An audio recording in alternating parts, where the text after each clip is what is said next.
So, hello Francisco, Ian here, and today I'm going to react on the entire history of Mexico, and this is going to be the last video about Mexico. I still want to like react more on other types of like countries and stuff. I'm actually very excited of like going the entirety of the list of geography now, and I was actually shocked that when I looked at the first videos, actually like Afghanistan, so we're actually like starting on Afghanistan on my next video after this. So without further ado friends, hopefully you can leave a subscribe to my YouTube channel so that you can support me in future of my videos like this. So thank you for your support, so let's get right into the video.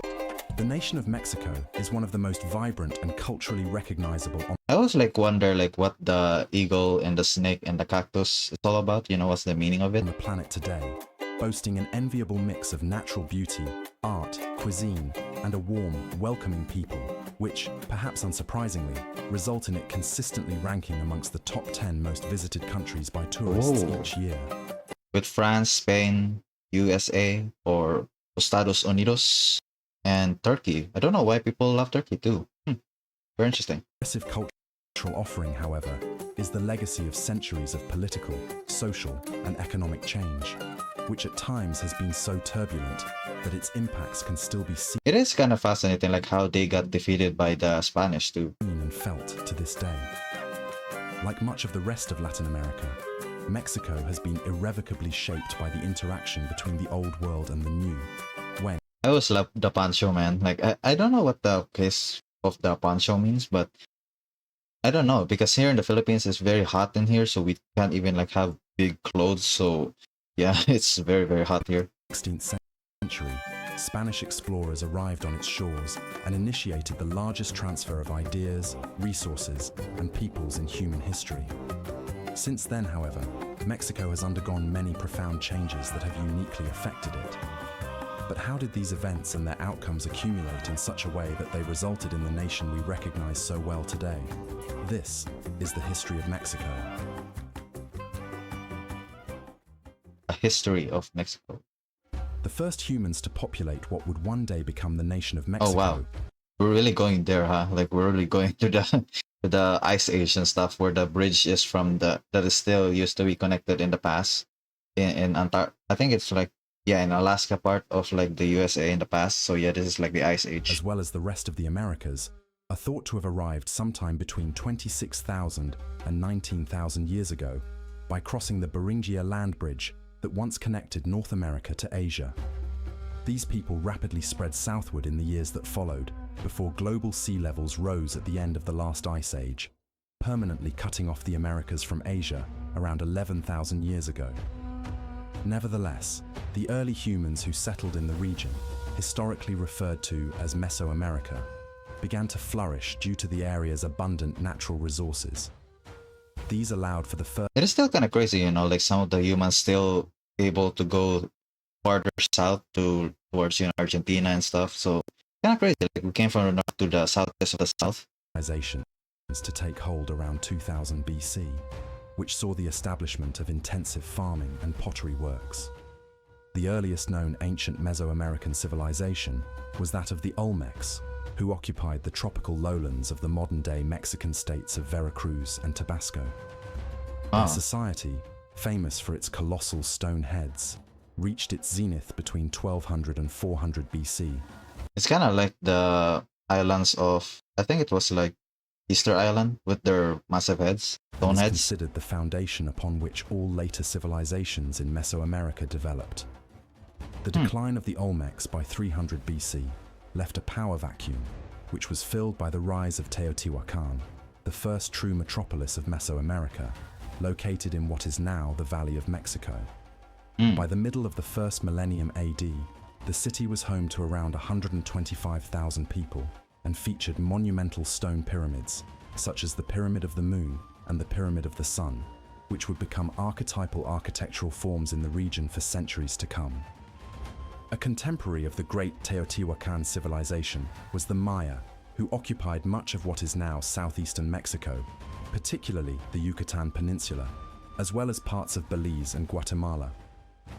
Kind of weird, right? Like because this is like used to be the, I guess, the impact crater of the dinosaurs and stuff. That's why dinosaurs went extinct, because part of the Yucatan Peninsula has been like nuked, I guess, by the asteroid. the past. Maya similarly built monumental stone pyramids that served I as always wonder, like, what is the difference between the Mayans and the Aztecs, and from this parts, you know?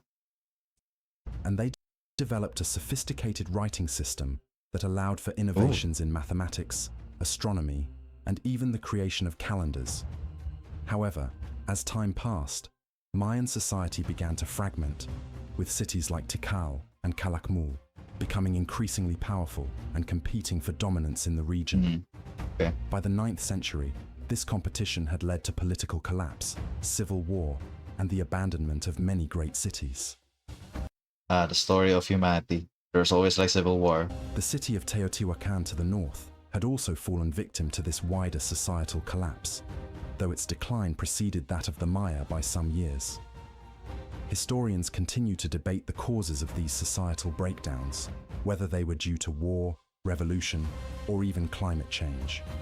I think it's preferably climate change, especially like food and stuff. Like there's only, I think I even like saw this like quote that the only way to, I guess, maintain a society is first entertainment and second is food. No, food is like the fundamental. So first is food, second is entertainment. So it's actually very interesting.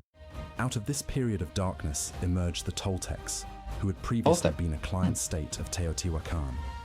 The Toltecs came to rule over most of Mesoamerica by the turn of the first millennium. However, it was their cultural and intellectual successors, the Aztecs, who would leave Yes. the most recognizable and ultimately final imprint of native Mesoamerican civilization on the region.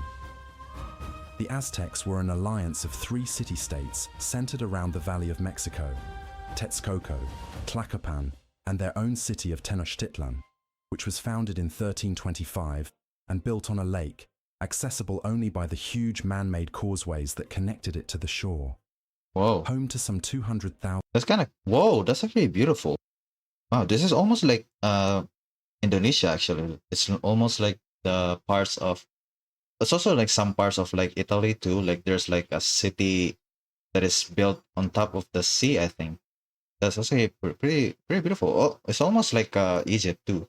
If you kind of like recognize about it.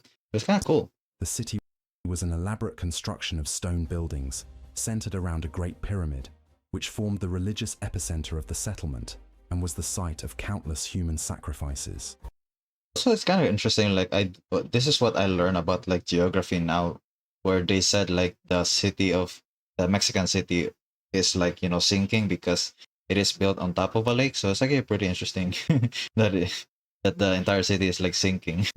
Tenochtitlan served as the capital of the ever-expanding Aztec Empire, which ruled over much of central Mexico and an estimated population of 4 to 7 million.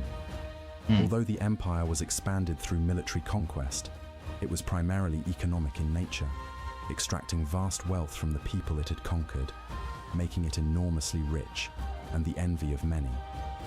Nothing, however, could prepare the Aztecs or the other peoples of Mesoamerica for what was about to unfold in the year 1519, for 2 entirely different worlds, old and new, were about to collide. The discovery of the Americas by Christopher Columbus at the end of the 15th century opened the doors for European exploration and exploitation of the continent. The Spanish were the first to capitalize on the opportunities that had presented themselves in the New World, and by the first decades of the 16th century, they had claimed and colonized much of the Caribbean and made inroads into parts of the South American mainland. It's still kind of crazy like how they discover these type of lands, even though in the past I don't think they have any type of map, you know, especially like going to this like new world in the American part. So I'm pretty sure there's just like a lot of luck getting there. News eventually reached the Spanish that advanced civilizations existed to the west in Mesoamerica, and so, in February 1519, the conquistador City of Gold. Cortés launched a military expedition to the region, aiming to bring this part of the Americas under Spanish rule. Cortés' 500 men landed on the Caribbean coast and laid the foundations of Villa Rica de la Vera Cruz on the 18th of May, the first Spanish town to be established in Mexico. One problem that the Spanish did not have to face when they arrived in the New World, however, was the inability to access their favorite websites or streams. Okay. Beside it's blessed by the Aztec Empire from many local native tribes, who were forced to pay tribute to Tenochtitlan. In the hope of ridding themselves of their oppressive Aztec overlords, many native tribes, such as the Tlaxcala, offered to join Cortés' expedition and march on the Aztec capital. The events that unfolded. Interesting. There are cases where other parts of the empire is not like very supportive, I guess, in this case. So they support the Spanish more. Interesting. 1519 and 1521 culminated in Cortés' small band of Spaniards, along with their countless native allies, conquering the city of Tenochtitlan, overthrowing and killing the last Aztec emperor, Moctezuma II, in the process. The ruined Aztec capital was that is crazy. Like a small part, it's just like small armies just immediately defeated an entire empire. As Mexico City, which would serve as the capital of the territory of New Spain. I mean, in the day, you know, like sometimes a lot of big empires are like ruled by faulty governments in this case. So yeah. Efforts to develop the region according to European ideals soon followed, with Spanish missionaries brought in to convert the natives to Christianity, and a forced labor system, known as the encomienda, introduced to construct many of the new towns and farms. Although the Spanish had conquered most of central Mexico by the mid-16th century, much of Mesoamerica remained under native control. The southern region continued to be ruled by the Maya, but the conquest of the Yucatan proved to be a much longer and more protracted affair than that against the Aztec Empire. Ah, very interesting. I didn't know that the Maya are actually like, you know, a pain in the ass for Spain. The state of Mayan politics made it difficult to dominate, and the inhospitable, dense jungles slowed Spanish advances to a crawl.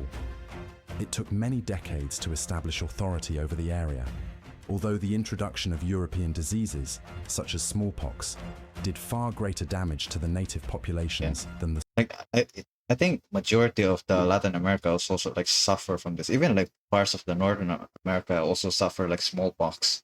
It's actually pretty crazy.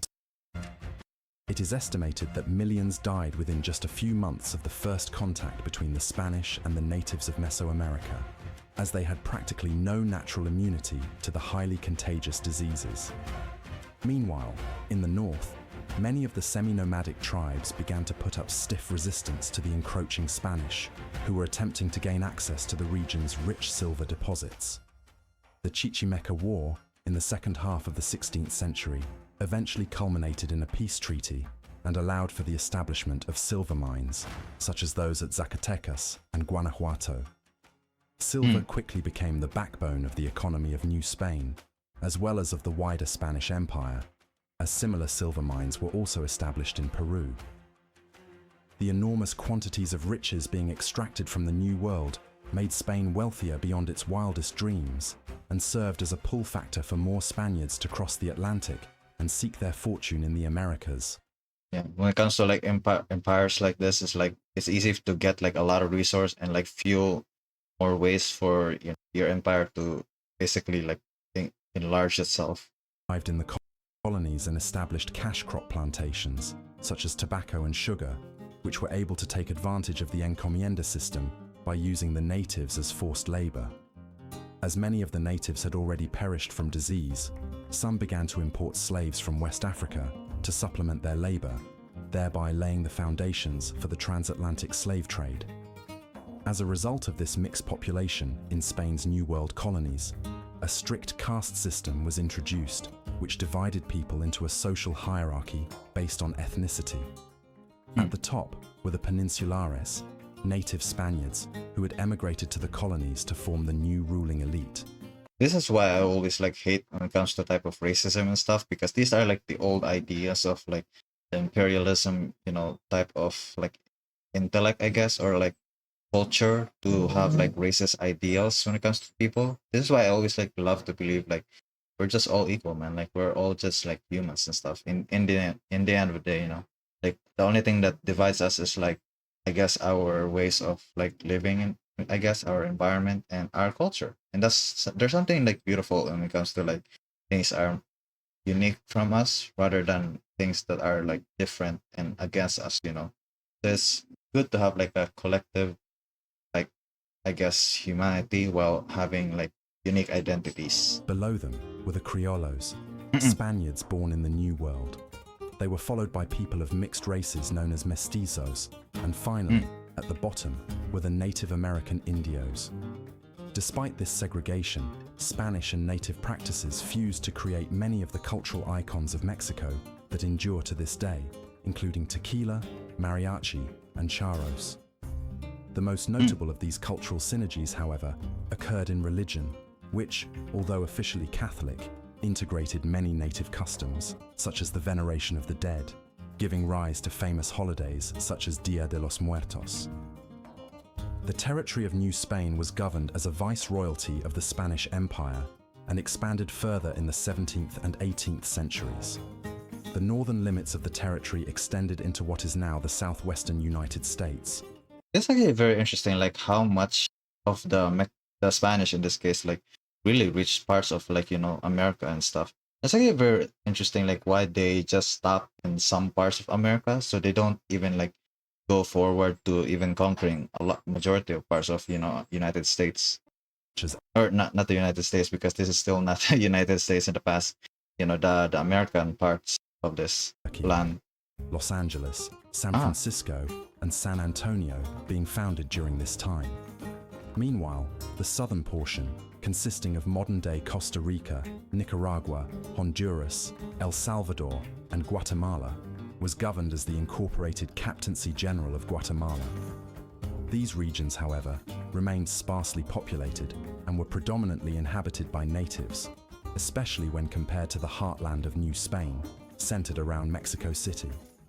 The society of New Spain was dominated by the Peninsulares elite, who acted predominantly in their own interests and those of the mother country. This resulted in a fair degree of animosity between them and the lower classes of criollos and mestizos. By the turn of the 19th century, many in New Spain began to consider a move towards independence, inspired by the revolutions in the United States and France in previous decades. However, it was events in Spain itself that would ultimately result in the emergence of an Yeah, because France, I think Napoleon in this case, like he doesn't like the Spain, so he actually attacked Spain and was actually like trapped in Spain because, you know, guerrilla warfare. So they he can't, like, he is actually annoyed because he can't defeat Spain because of their guerrilla warfare tactics. So he actually just still maintained control over Spain, but he didn't fully conquer Spain in the past. Even though like he's the most powerful general ever, like ever born in this earth, like it's crazy. independent Mexico. When Napoleon Bonaparte invaded Spain in 1808, he installed his own brother, Joseph, as its new king. But yeah, I think I guess he did like invade it first, and then afterwards he struggled to maintain control over it. So it's actually very interesting. This sent shockwaves throughout the Spanish Empire, including New Spain, as the various political factions and social classes desired different outcomes, some advocating for closer ties with Spain, while others wanted complete independence. By 1810, the latter sentiment had prevailed, with the Mexican War of Independence breaking out that same year. Ah, very interesting. In the Philippines, we didn't have any type of independence. I think it's always like, I think it's like almost near the end in the 1800s where we finally like fight against the Spanish. I think we're still ongoing war in the 1850s, so that's the Wild West. So, you know, that's the time of the Wild West in America. That's where the part where we finally start like having warfare against like Spain in this case. But I think Mexico in this case are pretty early when it comes to their independence. I think it's the time of the 1700s where Napoleon is, you know, trying to defeat Spain. So I guess this also inspired Mexico to even fight against Spain. Led initially by the priest Miguel Hidalgo, a Oh. massive but poorly organized armed insurgency began to fight the forces loyal to the Spanish crown in a conflict that lasted for over 11 years. In the end, the former royalist commander Agustín de Iturbide made an alliance with Vicente Guerrero, the insurgent leader who succeeded Hidalgo, under the Plan of Iguala in 1821. Okay. They formed a unified military force that rapidly brought about the collapse of the royal government and the establishment of an independent nation. Mexico first established itself as an empire, deciding to continue under the system of monarchy inherited from Spain. Iturbide served as the nation's first emperor and ruled over almost the entirety of the former viceroyalty of New Spain, stretching from California to Costa Rica. However, the empire's existence was brief, lasting only 2 years until 1823, as it was marred by issues of legitimacy, conflicts between Congress and the emperor, and a bankrupt treasury.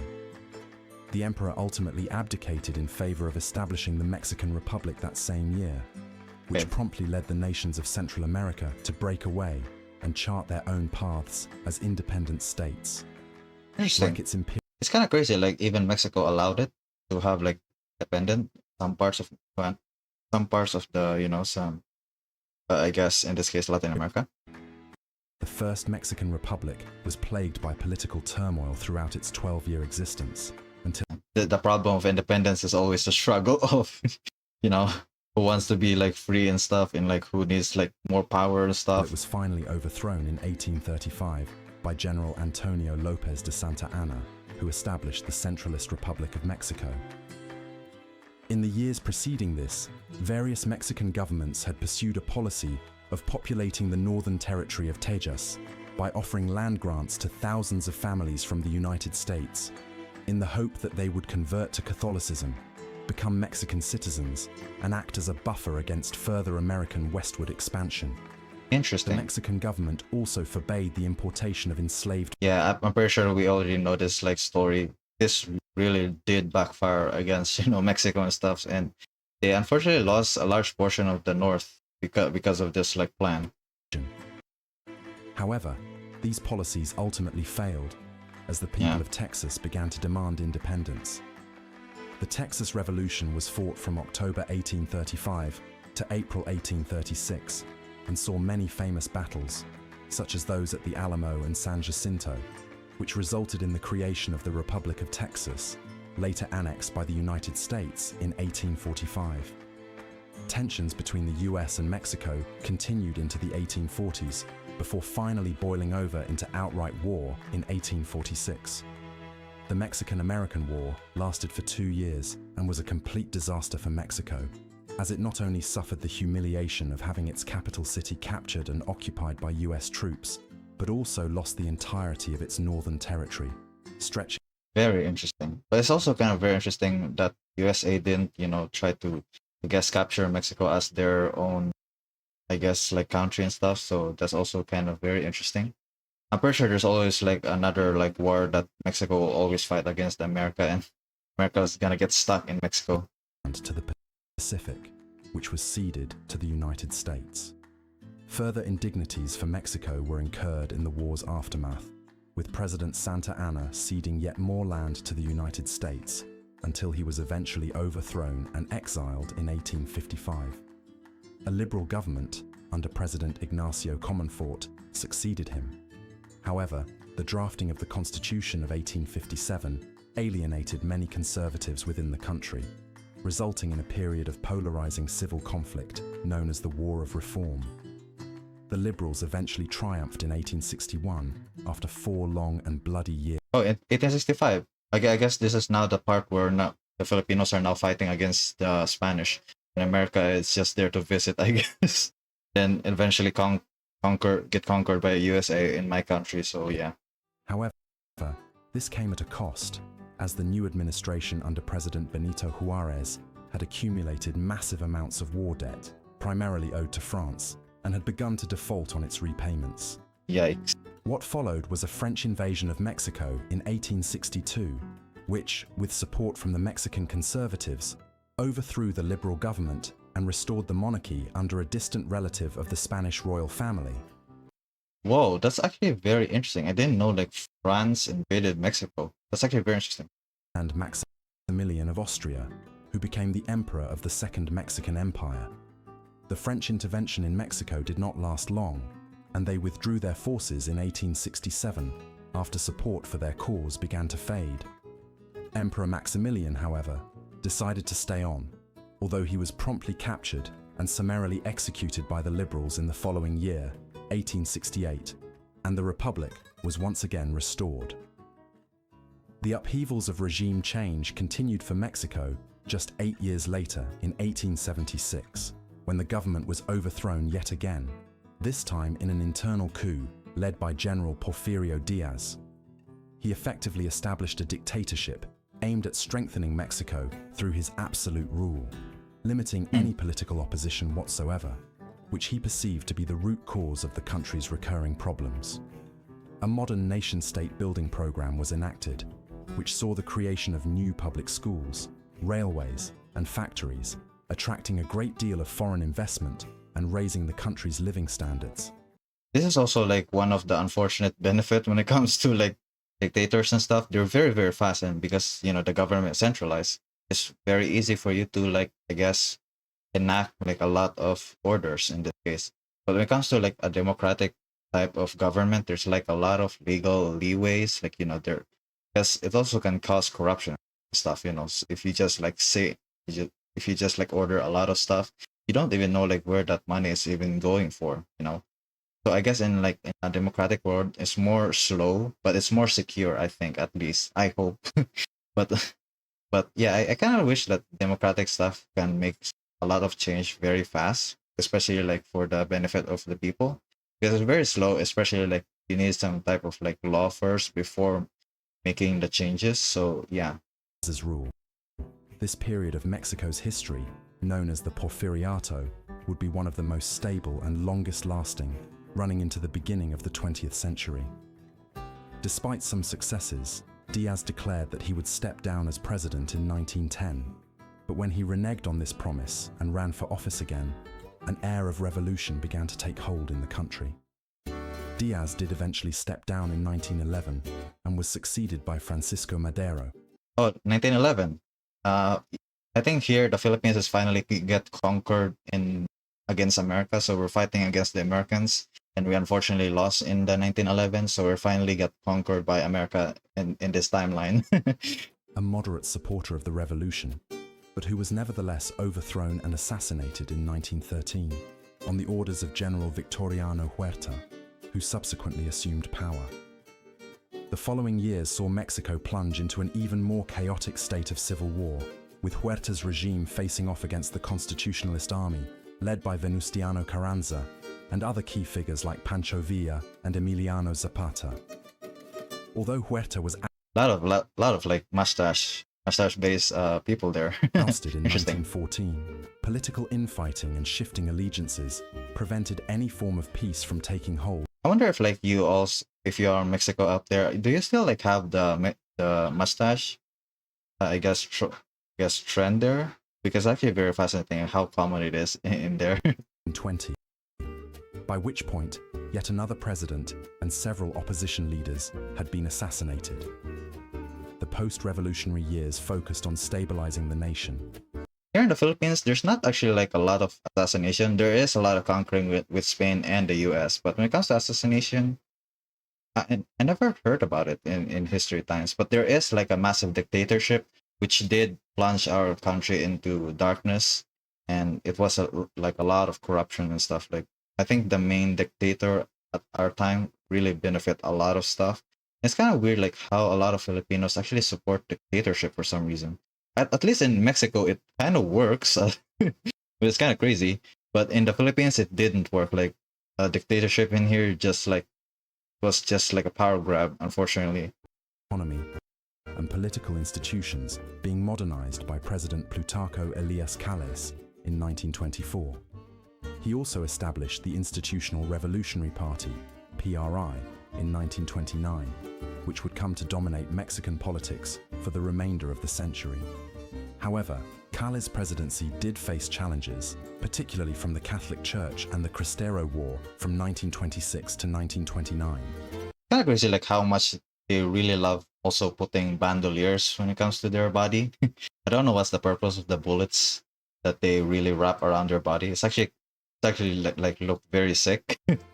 This was a major uprising against the anti-Catholic policies and secularization measures enacted by his government, which only ended after concessions were made to the church while maintaining the secular character of the state. Interesting.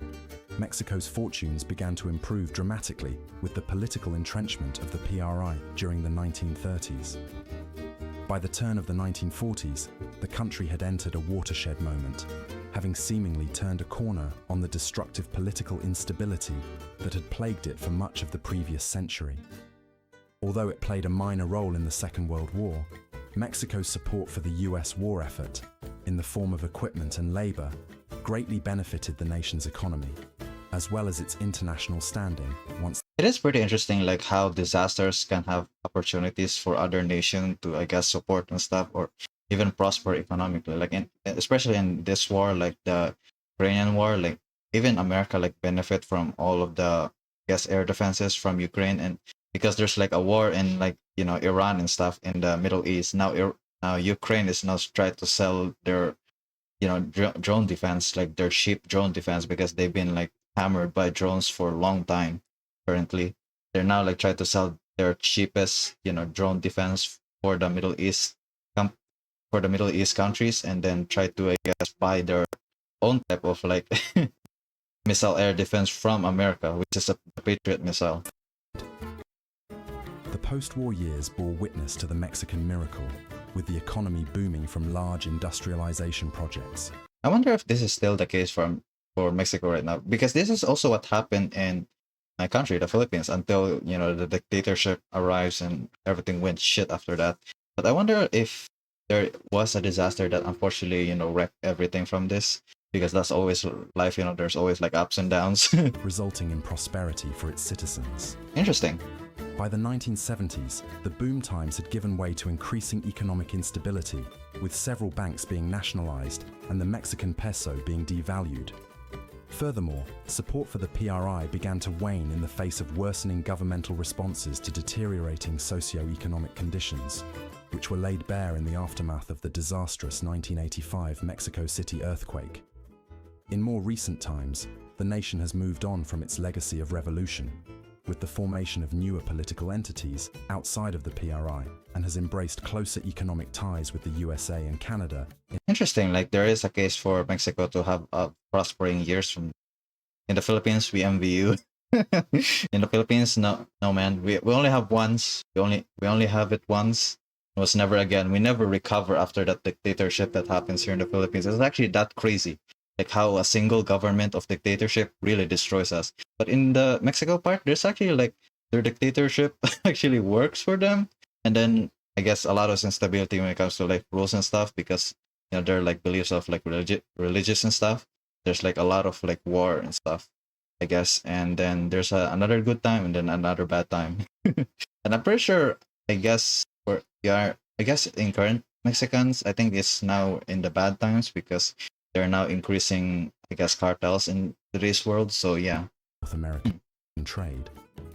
Although the country continues to face problems today, most notably in the form of the ongoing drug war against the powerful cartels, modern Mexico has far removed itself from its revolutionary past. From the great civilizations of pre-Columbian Mesoamerica to the arrival of the conquistadors and the countless upheavals of the 19th and 20th centuries, Mexico has been shaped by constant waves of turbulent change. Yeah. These have undoubtedly left their mark on the attitudes and cultural norms of the Mexican people, who, instead of dwelling on the dark times of the past, dedicate themselves to celebrating and living their lives to the fullest in the here and now. It's actually a beautiful belief, and philosophy to live by. Actually, I love it.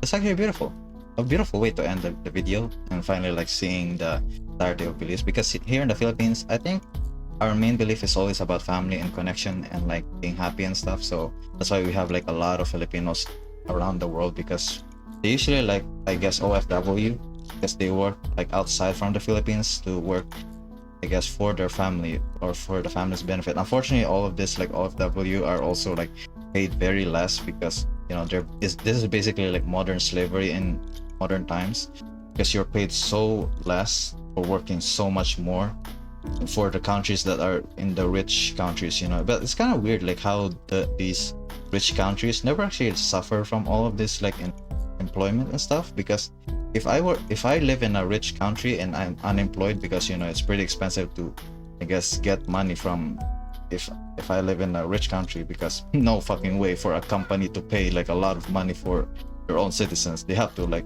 of course, like I guess, hire Filipinos who are pretty cheap and, you know, pretty easy to employ and stuff, and they can work very hard, and they cannot unionize. They can't, you know, they can't, like, I guess, can't give any type of, like, ask for more wages. So it's actually pretty interesting. That's how our, unfortunately, our culture here. But it's kind of crazy, like, how resilient Mexico history is, and like almost there are like a lot of infighting and stuff. It's actually kind of mirror a lot of their history about a lot of internal conflict with, you know, the cartels, with their internal conflict. But it's actually very fascinating. So yeah, friends, thank you for watching, and good evening. Is it evening? No, it's afternoon. So good afternoon, friends.